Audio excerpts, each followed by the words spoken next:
कर्ण कारक पढ़ा था। आज हम कारकों के अंतर्गत ही तृतीय विभक्ति और चतुर्थी विभक्ति अर्थात कर्ण कारक और संप्रदान कारक पढ़ेंगे।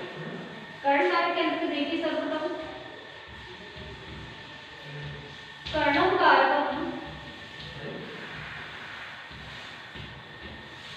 इसका पहला सूत्र है साधकतम कर्णम।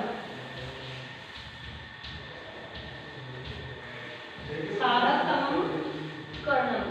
अब साधकतम कर्णम का तात्पर्य क्या है वो देखिए आप। साधक अर्थात वो माध्यम जिससे क्रिया की जा रही है, तो उस माध्यम में कर्ण कारक हो जाएगा और कर्ण कारक होकर के उसमें विभक्ति कौन सी हो जाएगी? तृतीय विभक्ति हो जाएगी। उदाहरण देखिए इसका, मोहन है वायुयानेन गच्छति। मोहन वायुयान से जाता है, तो गच्छति की जो क्रिया है उसका जो माध्यम है वो क्या हो गया? वायुयान हो गया। इस कारण से वायुयान में तृतीय विभक्ति मिलेगी। अन्य उदाहरण देखिए, राम है कलमेन लिखती। लिखने की जो क्रिया है उसका माध्यम क्या है? कलम है। इस कारण से कलम में कौन सी विभक्ति मिलेगी? तृतीय विभक्ति हो गई। अन्य उदाहरण देखिए, सीता पुस्तकें पढ़ती। तो ये पढ़ने की जो क्रिया है, उस पढ़ने की क्रिया का जो माध्यम है वो क्या है? पुस्तक है। इस कारण से इन सभी माध्यमों में विभक्ति कौन सी हो जाएगी? तृतीय विभक्ति हो जाएगी। वायुयान में, कलमेन में और पुस्तकें में, तीनों में विभक्ति तृतीय हो जाएगी। इसके बाद में हम अगला सूत्र देखते हैं, येनांग विकार है। ये इसका दूसरा सूत्र है, येनांग विकार है। इसका तात्पर्य है, ये का तात्पर्य होता है जिस अंग में विकार हो। शरीर के जिस अंग में किसी भी प्रकार का कोई विकार हो या फिर विकृति हो। विकृति का तात्पर्य होता है खराबी हो, कुछ ना कुछ खराबी हो, जैसे पैर से लंगड़ा हो, आंखों से अंधा हो, कान से बहरा हो। इस प्रकार के जितने भी अंग विकार होते हैं उन सभी अंग विकारों में येनांग विकार इस सूत्र से तृतीय विभक्ति हो जाती है। इसके उदाहरण देखिए, यथा मोहन है पादेन भुंज है। मोहन पैर से कैसा है? लंगड़ा है। तो खंज एक प्रकार का अंग विकार हो गया और इस अंग विकार के कारण पादेन में तृतीय विभक्ति होगी। पूरे शरीर में तृतीय विभक्ति नहीं लगानी है, हमें केवल उसी अंग में लगानी है जिस अंग में किसी भी प्रकार का कोई विकार हो। लेकिन यदि मान लो ये खंज का तात्पर्य लंगड़ा होता है, लेकिन यदि ये कहे कि वो अपाहिज है, अपाहिज का तात्पर्य होता है दोनों पैरों से, तो वहां एक वचन न होकर के द्विवचन हो जाएगा। उदाहरण देखिए, हम इसी को परिवर्तित कर देते हैं। जैसे मोहन है पादाभ्याम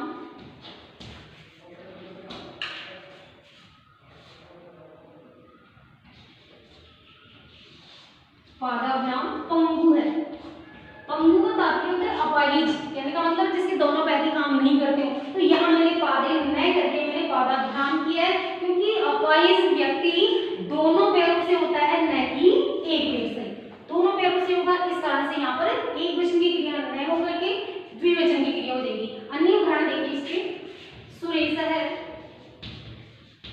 नेत्रेण काण है। सुरेश नेत्र से कैसा है? काना है। अब काना एक ही आंख से होता है, इस कारण से इसमें एक वचन आएगा नेत्रेण। लेकिन इसी को यदि हम परिवर्तित कर दें, सुरेश है नेत्राभ्याम अंध है, क्योंकि अंधा जो व्यक्ति होता है वो एक आंख से नहीं होगा, दोनों से होगा, इस कारण से द्विवचन आएगा इसमें, नेत्राभ्याम अंध है। इन बातों का भी विशेष ध्यान रखना है कि आप यहाँ अंध कर रहे हो और यहाँ नेत्रेण कर दो, तो इस प्रकार से ये रोग हो जाएगा। आगे देखिए, रमेश है सिरसा। सिरसा का तात्पर्य होता है सिर से। कैसा है? खलवाट है।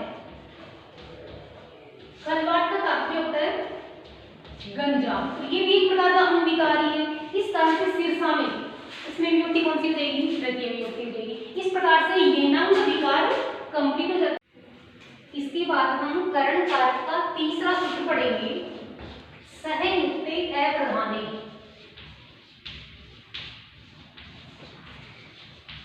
क्या बोलेंगे इसको? सहयुक्ते अप्रधाने। ये अव्यय का निशान है जिसमें ए का उच्चारण करता है। इसका तात्पर्य होता है कि सह जो शब्द है, सह का तात्पर्य होता है साथ, तो सह के योग में भी सदैव विभक्ति कौन सी हो जाएगी? तृतीय विभक्ति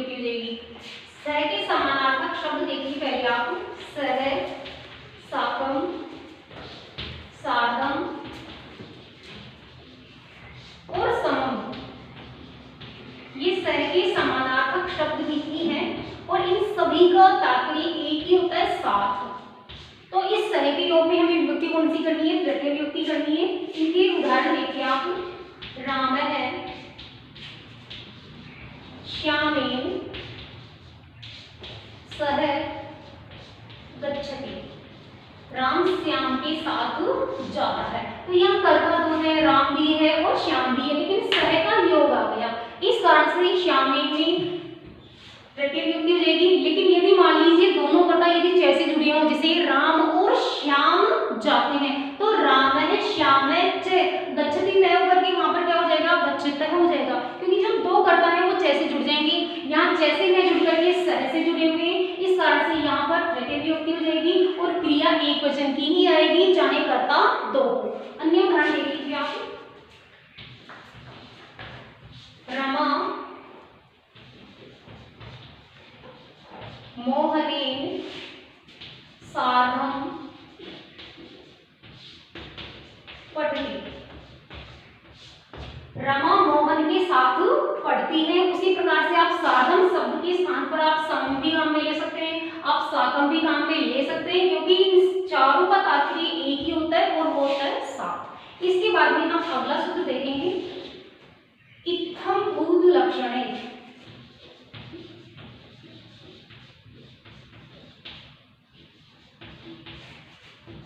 इत्थम भूत लक्षणे, इसका तात्पर्य देखिए पहले आप।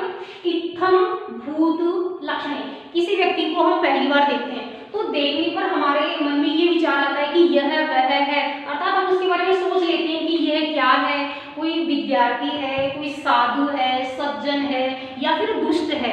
तो उसको देखते ही उसकी वेशभूषा से हमारे मन में ये विचार है कि यह वह है, हम उसको पहचान जाते हैं, मन में एक छवि बना लेते हैं। तो वहां पर भी हम विभक्ति कौन सी करेंगे? तृतीया ही करेंगे। इसके उदाहरण देखिए आप, सह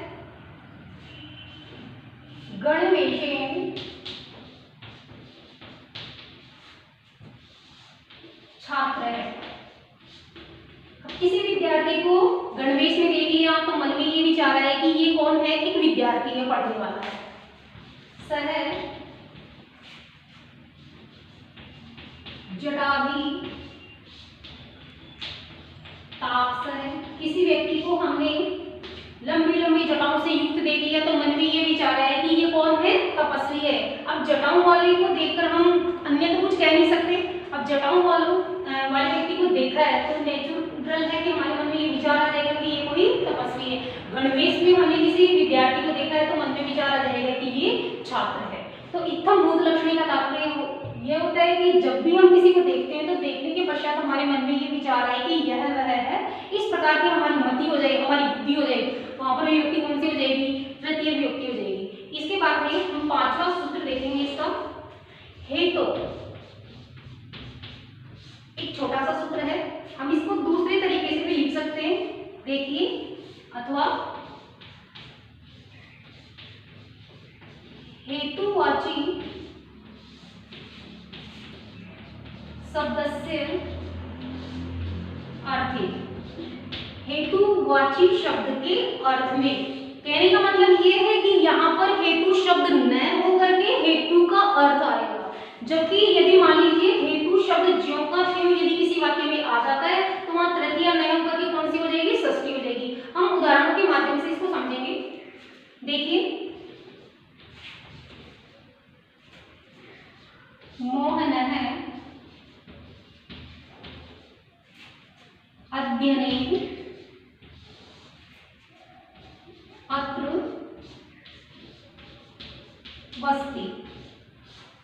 मोहन अध्ययन के कारण यहाँ निवास करता है। तो हेतु जो शब्द है वो ज्यों का त्यों नहीं आया, यहाँ पर भी लिखा हुआ है हेतुवाची शब्द से अर्थ है।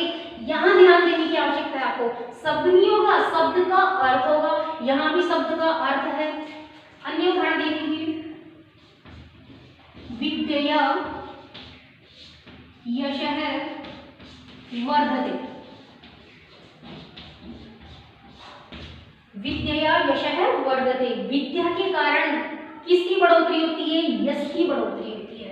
तो यहाँ तृतीय विभक्ति हो गई। यहाँ हेतु का तात्पर्य होता है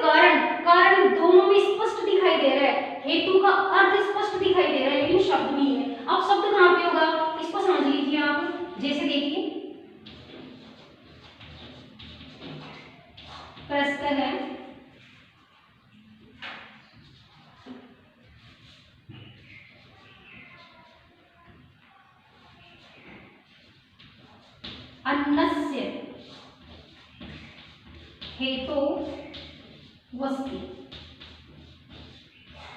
प्रश्न है अन्नस्य हेतु वस्ति। यहाँ आपको इस वाक्य में हेतु का अर्थ ना दिखाई देगा कि शब्द दिखाई दे रहा होगा।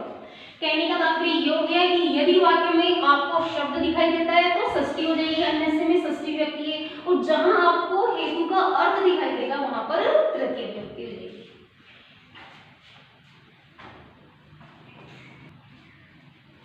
अब इसके बाद हम इसका अगला सूत्र पढ़ेंगे। अगला सूत्र इसका प्रकृत्यादित्य उपसंख्यानम।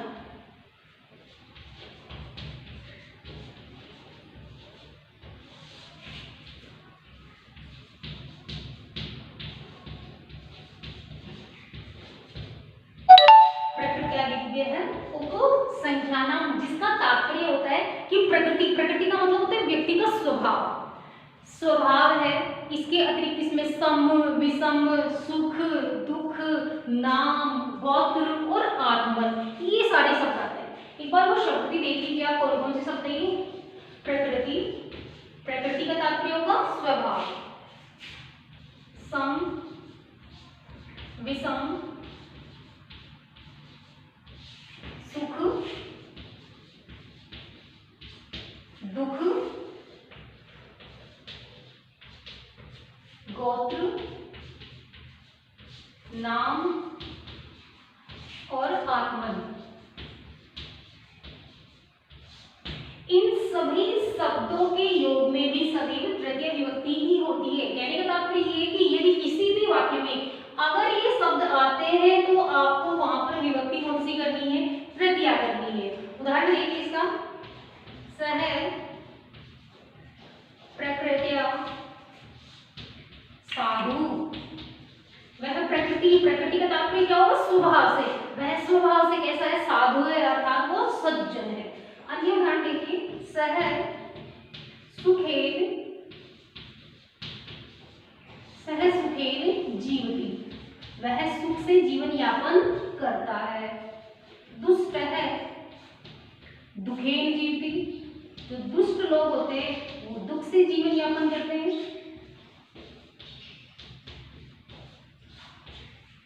लता सरलतया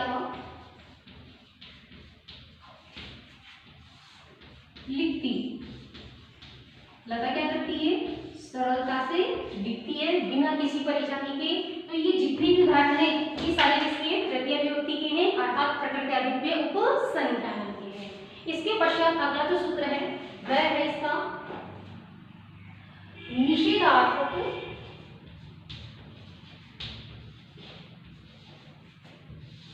अलंकार्थे।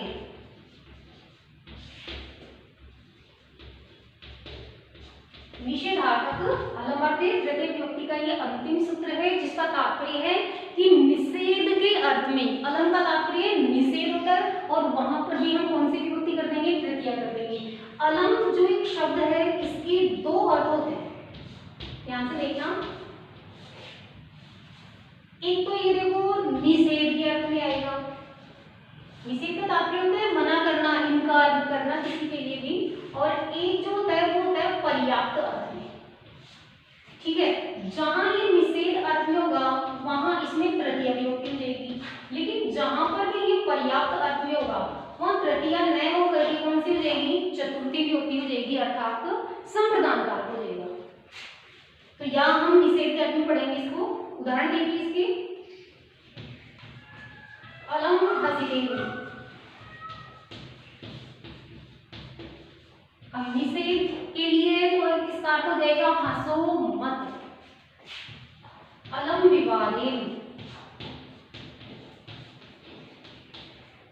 इसका तात्पर्य हो जाएगा विवाद मत करो, झगड़ा मत करो।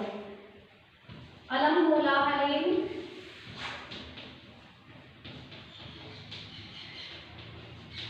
अलम कोलाहलेन का तात्पर्य हो जाएगा कोलाहल मत करो, शोरगुल मत करो।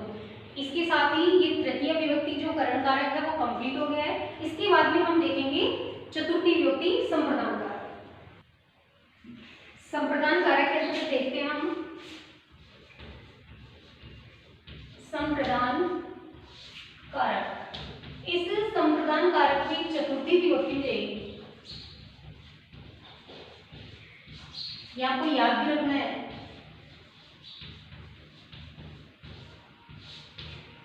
इसका जो पहला सूत्र है वो है चतुर्थी संप्रदाने,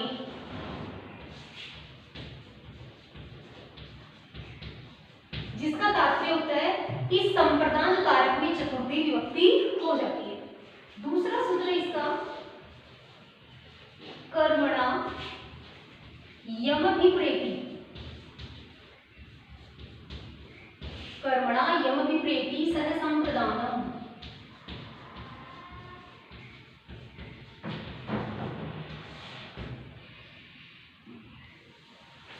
इसका तात्पर्य है कर्मणा, कर्मणा का तात्पर्य होता है दान कर्म आदि के द्वारा, यम का तात्पर्य होता है जिसको, अभिप्रेति में से ए निकलेगा, अभिप्रेति का तात्पर्य होता है प्रसन्न किया जाता है, स यानी उसमें संप्रदानम का तात्पर्य हो जाएगा संप्रदान संज्ञा होती है। दान कर्म आदि के द्वारा जिसे प्रसन्न किया जाता है तो उस प्रसन्न होने वाले में संप्रदान संज्ञा हो जाती है और संप्रदान संज्ञा होकर के उसमें चतुर्थी विभक्ति हो जाती है। एग्जाम्पल देखिए इसके, यथा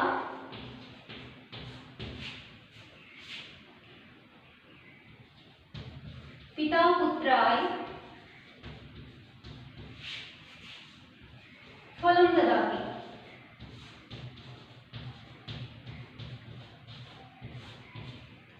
पिता पुत्र को क्या देता है, फल देता है। फल किसको मिल रहा है, पुत्र को मिल रहा है। तो प्रसन्न कौन हो रहा है, पुत्र हो रहा है। इस कारण से इस प्रसन्न होने वाले में विभक्ति हो जाएगी चतुर्थी विभक्ति।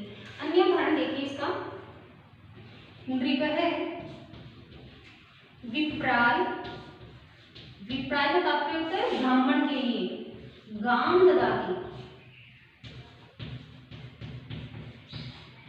राजा ब्राह्मण के लिए क्या देता है, गाय देता है। अब ये जो गाय है किसको मिल रही है, ब्राह्मण को मिल रही है। राजा देने वाला है, ब्राह्मण लेने वाला है, तो जिसको मिल रही है वो प्रसन्न हो जाएगा। तो प्रसन्न होने वाले में हम विभक्ति कर देंगे चतुर्थी विभक्ति। इसके पश्चात तीसरा सूत्र इसका रुच्यर्थानाम प्रियमाण है।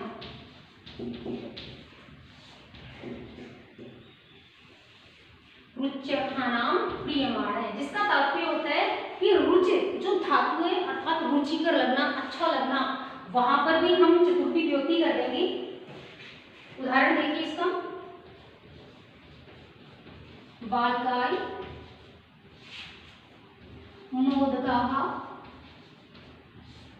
रोचन्ते, बालक को क्या अच्छे लगते हैं, बालक को लड्डू अच्छे लगते हैं। तो जो वस्तु अच्छी लग रही है, ये वस्तु हो गई, ये धातु हो गई और ये बालक, तो लड्डू बालक को अच्छे लग रहे हैं और अच्छे लगने के कारण, रुचिकर लगने के कारण इस रुच धातु के अर्थ में बालक में चतुर्थी विभक्ति हो जाएगी। अन्य देखिए,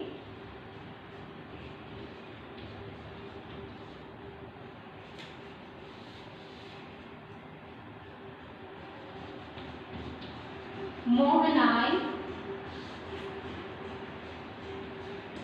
दुग्धम स्वदते,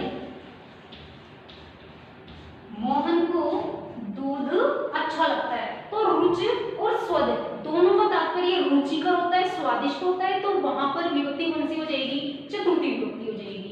इसके पश्चात हम अगला सूत्र देखते हैं इसका,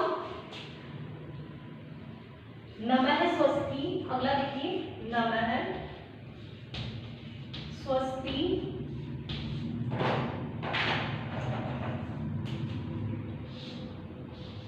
स्वाहा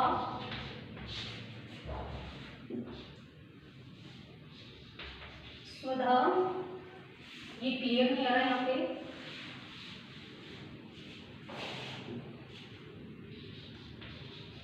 नमः स्वस्ति स्वाहा स्वधा अलम वसड़ योगी। इन सभी को मिलाकर भी लिख सकते हैं। नमः नमस्कार करना, इनके अर्थ भी लिख लीजिए आप। नमः का तात्पर्य होता है नमस्कार करना।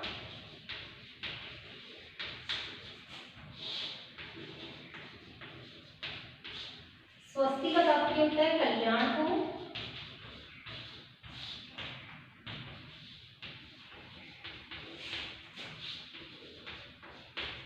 इसके पश्चात है स्वाहा, यज्ञ विशेष अर्थात यज्ञ से संबंधित होता है ये। उसके पश्चात है स्वधा, जिसका तात्पर्य होता है पितरों के लिए तर्पण।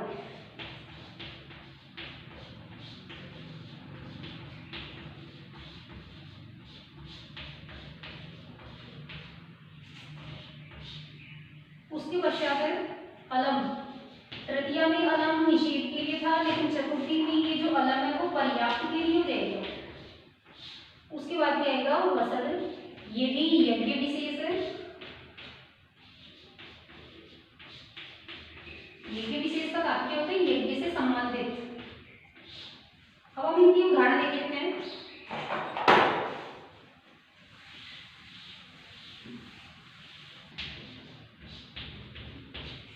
गणेशाय नमः भी कर सकते हैं आप, हराय नमः है। इस प्रकार से नमः जहां पर भी होगा वहां आपको विभक्ति कौन सी करनी, चतुर्थी विभक्ति करनी। इन नमः के बाद यहाँ देखिए रामाय में हराय में दोनों के अंदर चतुर्थी विभक्ति है। उसके पश्चात देखते हैं हम स्वस्ति का, देखिए प्रजाभ्य है स्वस्ति, अर्थात प्रजा का क्या हो, कल्याण हो प्रजा का। स्वाहा, अग्नये स्वाहा, अग्नि में हम हवि आदि के पदार्थ डाले जाते हैं, उसके लिए है ये। उसके पश्चात देखिए अगला स्वधा, इंद्रये या पितृभ्य स्वधा, दोनों लिख सकते हैं हम। पितृभ्यः स्वधा। उसके पश्चात अलम का देखिए राम है, रावणाय अलम। राम रावण के लिए क्या है, पर्याप्त है। वसंत का देखिए इंद्रये वसंत,